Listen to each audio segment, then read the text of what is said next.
VS. Vijayan, നേരത്തെ ഈ വിഷയം വലിയ വിവാദമാവുകയും ചർച്ചയുണ്ടാവുകയും ചെയ്തപ്പോൾ താങ്കൾ എടുത്തിരുന്ന ഒരു നിലപാട് ഈ റിപ്പോർട്ടിന്റെ വിശദാംശങ്ങളെല്ലാം ഗ്രാമസഭകൾക്കും അതോടൊപ്പം തന്നെ പൊതുജനങ്ങൾക്കും അത് വായിക്കാനുള്ള, അത് മനസ്സിലാക്കാനുള്ള അവസരം ഉണ്ടാക്കുകയും അവരിൽ നിന്നുള്ള അഭിപ്രായം സ്വീകരിച്ച ശേഷം രാഷ്ട്രീയ നേതൃത്വം ഒരു തീരുമാനത്തിൽ എത്തുകയുമാണ് വേണ്ടത്. മറിച്ച് രാഷ്ട്രീയ നേതാക്കൾ വട്ടം ചേർന്നിരുന്ന് കൂടിയാലോചിച്ച് ഒരു തീരുമാനത്തിൽ എത്തുകയാണ് പകരം ഉണ്ടായതെന്ന ആക്ഷേപമാണ് താങ്കൾ ഉന്നയിച്ചിരുന്നത്. അതേ ആക്ഷേപം താങ്കൾക്ക് ഇപ്പോഴും ഉണ്ടോ? അതെ, ഉണ്ട്, ശക്തമായിട്ടുണ്ട്. കാരണം ഈ ഗവൺമെൻറ് ഇനിയിപ്പോൾ ഒരു സർവകക്ഷി യോഗം വിളിച്ചിട്ടുണ്ട്. ഈ സർവകക്ഷി യോഗത്തിൽ വരുന്ന ഓരോ MLA-മാരും MP-മാരും അവരുടെ ജനങ്ങളുടെ വികാരം കൂടെ അറിയണം.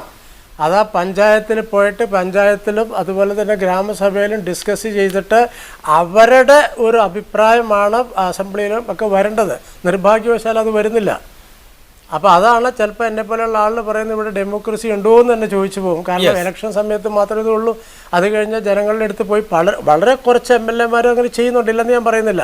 പക്ഷേ അത് വേണം. ഇപ്പം ഞാനിപ്പോൾ ഇവിടെ ഒരു ഇത് വന്നു, എന്താണ്, വാട്ടർ പോളിസി കൊണ്ടുവന്നു, വാട്ടർ പ്രൈവറ്റൈസ് ചെയ്യാനൊരു ഡിസിഷൻ എടുത്തു. ഇത് ആരോടെങ്കിലും ഡിസ്കസ് ചെയ്തോ? ഒരു പബ്ലിക് ഡിസ്കഷൻ ഉണ്ടായിരുന്നോ? ഒരു പഞ്ചായത്തിൽ ഡിസ്കസ് ചെയ്തോ? എവിടെയെങ്കിലും ഡിസ്കസ് ചെയ്തോ? ഇത് അസംബ്ലിയിൽ പോലും ഡിസ്കസ് ചെയ്തില്ലല്ലോ. ക്യാബിനറ്റിൽ ഡിസ്കസ് ചെയ്തെന്ന് അത് എനിക്കറിയില്ല. ക്യാബിനറ്റിൽ ഡിസ്കസ് ചെയ്തുള്ളതാണ് ഞാൻ മനസ്സിലാക്കിയത്. അങ്ങനെയൊക്കെ ഒന്ന് കൊണ്ടുവരാം. അത് കുടിവെള്ളം നിയന്ത്രിക്കുന്ന ഒരു കാര്യം പ്രൈവറ്റൈസ് ചെയ്യുന്നു. അപ്പോൾ വളരെ വർഗീസ് കണ്ണപ്പള്ളി, താങ്കളുടെ ആശങ്ക നിയമപരമായ കുറെ പ്രശ്നങ്ങൾ, സങ്കീർണതകൾ ഇവിടെ സൃഷ്ടിക്കും എന്നതായിരുന്നു.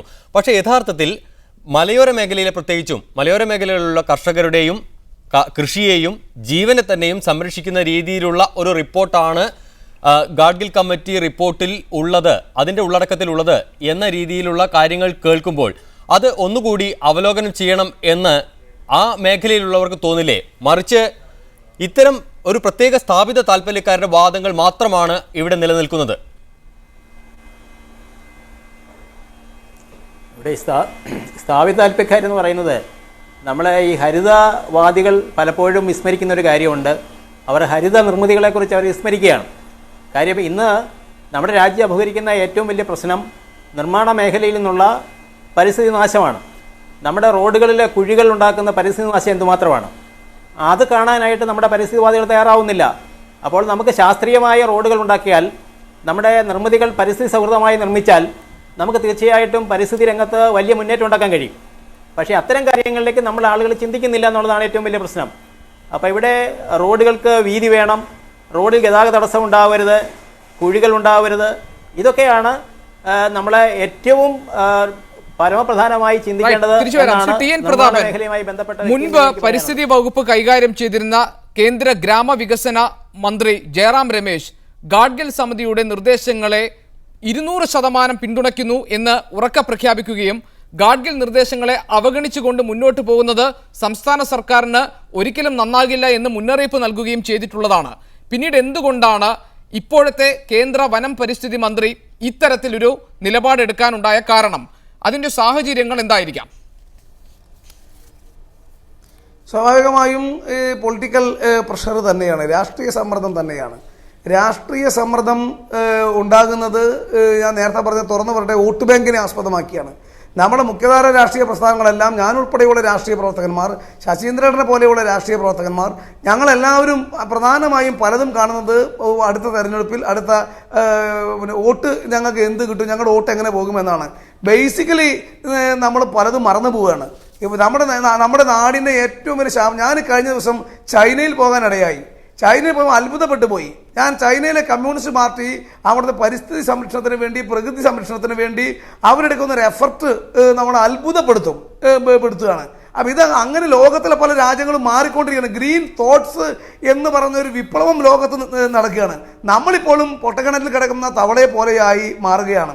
ആ ചിന്തയിൽ നിന്നും ഞാൻ ഉൾപ്പെടെയുള്ള രാഷ്ട്രീയ പ്രവർത്തകന്മാരും, ഞാൻ വിശ്വസിക്കുന്ന രാഷ്ട്രീയ പ്രസ്ഥാനം ഉൾപ്പെടെയുള്ള രാഷ്ട്രീയ പ്രസ്ഥാനങ്ങളും, അങ്ങനെയുള്ള മുഖ്യധാര രാഷ്ട്രീയ പ്രസ്ഥാനങ്ങൾ, അവരുടെ നിലപാട് ഈ കാര്യത്തിൽ ജനങ്ങളാണ് വലുത്, യാതൊരു സംശയവുമില്ല. പ്രകൃതിയൊക്കെ ജനങ്ങൾക്ക് വേണ്ടിയാണ്. ജനങ്ങൾക്ക് വേണ്ടി ദോഷമില്ലാത്ത രീതിയിൽ പ്രകൃതിയെ എങ്ങനെ നിലനിർത്തപ്പെടണം, സംരക്ഷിക്കണം, നാളേക്ക് വേണ്ടി അതെങ്ങനെ കരുതി വെക്കണം എന്ന കാര്യത്തിൽ ഞങ്ങൾ എന്ന് പറഞ്ഞാൽ ഈ രാഷ്ട്രീയ പ്രവർത്തകരും രാഷ്ട്രീയ പ്രസ്ഥാനങ്ങളും ദയവ് ചെയ്ത് കുറച്ചുകൂടി വിശാല മനസ്സ് കാണിക്കണം. അവിടെയാണ് ജയറാം രമേശിൻ്റെ ഒരു പ്രത്യേകത. നന്നായി പഠിക്കും, പഠിച്ചത് കൃത്യമായും നാളേക്ക് വേണ്ടിയുള്ള അദ്ദേഹത്തിന് ഹോംവർക്ക് ഉണ്ട്. അത് അതിരപ്പള്ളി പദ്ധതിയിൽ എന്താ പ്രശ്നം? ഞാൻ അതിരപ്പള്ളി പദ്ധതി പ്രദേശത്തെ ഒരു ജനപ്രതിയാണ്. എൻ്റെ മണ്ഡലത്തിന് തൊട്ടാണ് അതിരപ്പള്ളി നിലനിൽക്കുന്നത്. ആ അതിരപ്പള്ളിയിൽ നിന്നും ഒഴുകി വരുന്ന വെള്ളമാണ് ചാലക്കുടി പുഴയിൽ നിന്നും ഞാൻ കുടിക്കുന്നത്. ഞാൻ മാത്രമല്ല, ഞാൻ ഉൾപ്പെടെയുള്ള ലക്ഷക്കണക്കിന് ആളുകൾ ഗ്രാമങ്ങളിൽ നഗരത്തിലും കുടിക്കപ്പെടുന്നത്. അവിടെ നിന്നും അതിരപ്പള്ളി പദ്ധതി വന്നാൽ അത് ഉദ്ദേശിക്കുന്ന ഇപ്പോൾ പറയുന്ന പ്രോജക്റ്റില് വൈദ്യുതി കിട്ടത്തില്ല. ആര് വിചാരിച്ചാലും കിട്ടത്തില്ല. അതിന്റെ സ്റ്റാറ്റിസ്റ്റിക്സ് ചർച്ച ചെയ്യാൻ മീഡിയ വണ്ണിന്റെ ഈ സമയം പോരെ ഒന്നും അതിൽ കിടക്കുന്നില്ല. പക്ഷേ നമ്മൾ വാദിച്ച് പറയും ജലവൈദ്യുത പദ്ധതിയായ അതിരപ്പള്ളി വൈദ്യുത പദ്ധതി വേണം, അത് വന്നാൽ നമ്മുടെ വൈദ്യുതി ക്ഷാമം പരിഹരിക്കും. ഒരിക്കലും ഉണ്ടാകാൻ പോകുന്നില്ല. എവിടെ വേണമെങ്കിലും അത് നമുക്ക് ഡിബേറ്റ് ചെയ്യാം. പക്ഷേ ഇവിടെ ഇപ്പോഴും നമ്മളെല്ലാവരും കെട്ടിയിട്ടിരിക്കുന്നത് ഒരൊറ്റ കുറ്റിയിലാണ്, എല്ലാ രാഷ്ട്രീയക്കാരെയും. അതാണ് കേന്ദ്രം പലപ്പോഴും ഇത്തരത്തിൽ നിലപാട് മാറി വരാൻ ഇടയാകുന്നത്. ഒരു കാര്യമുണ്ട്, ഇതെല്ലാം സുപ്രീം കോടതിയിലും.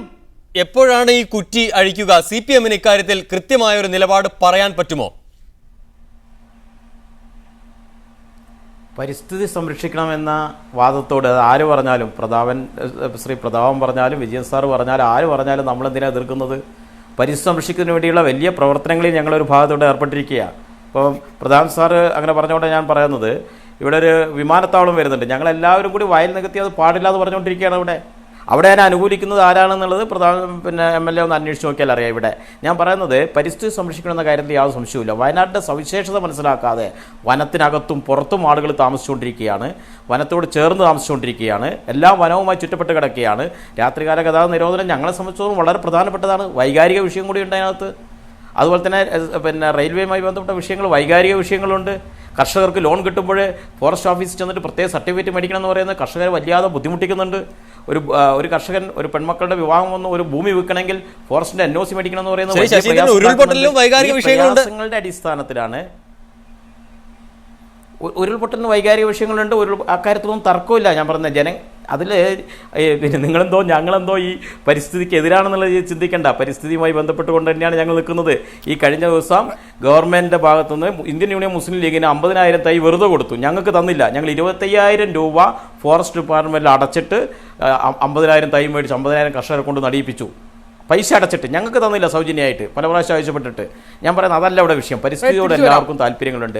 പരിസ്ഥിതിയോടൊപ്പം തന്നെ ജനങ്ങളുമുണ്ട് എന്ന് കാണാൻ വേണ്ടി കഴിയണം. ശ്രീ വിജയൻ, പരിസ്ഥിതി സംരക്ഷണത്തിനു വേണ്ടിയുള്ള ശ്രമങ്ങൾ ഒറ്റയ്ക്കും കൂട്ടായും എല്ലാം നടക്കുന്നുണ്ട്. കേരളത്തിൽ പലതരത്തിലുള്ള മൂവ്മെന്റുകൾ നടക്കുന്നുണ്ട്.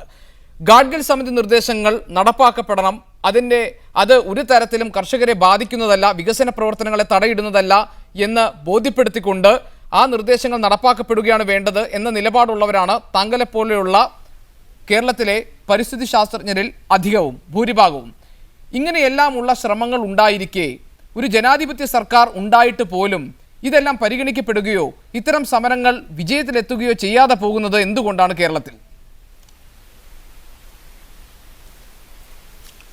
അതിപ്പോൾ ഇവിടെ പ്രതാപൻ സാറ് പറഞ്ഞ പോലെ അത് ചില പാർട്ടികളുടെ നയങ്ങളും കാര്യങ്ങളും അങ്ങനെ ആയിരിക്കും, നമുക്കൊന്നും പറയാൻ പറ്റില്ലല്ലോ. ഇപ്പോഴത്തെ സിറ്റുവേഷനിൽ എനിക്ക് തോന്നുന്നത് ഈ ചർച്ച വിളിച്ചിട്ടുണ്ടല്ലോ, എല്ലാ രാഷ്ട്രീയ പാർട്ടികളുടെയും കൂടി ഒരു ചർച്ച വിളിച്ചിട്ടുണ്ട്. ആ ചർച്ചയിൽ ഞങ്ങളെപ്പോലെ ഇതിനകത്ത് ഇടപഴകിക്കൊണ്ടിരിക്കുന്ന ആളിനെ കൂടെ വിളിച്ചിട്ട് അവരുടെ അഭിപ്രായം ഒന്ന് കേൾക്കുക, എന്താണ് ഗാഡ്ഗിൽ റിപ്പോർട്ടെന്ന് മനസ്സിലാക്കുക. അത് മനസ്സിലാക്കി കഴിഞ്ഞാൽ ഇതിനെക്കുറിച്ച് നല്ലൊരു ഡിസിഷൻ വരും. കേരള ഗവൺമെൻറ് തന്നെ പറയും അവർ നേരത്തെ എടുത്ത സ്റ്റാൻഡ് തെറ്റാണെന്ന് പറയും എന്നുള്ളതിന് യാതൊരു സംശയമില്ല. റിപ്പോർട്ട് മനസ്സിലാക്കാനുള്ള ഒരു തുറന്ന മനസ്സ് വേണം. വിജയൻ, TN പ്രതാപൻ, CK ശശീന്ദ്രൻ, വർഗീസ് കണ്ണമ്പള്ളി എന്നിവർക്ക് വളരെയധികം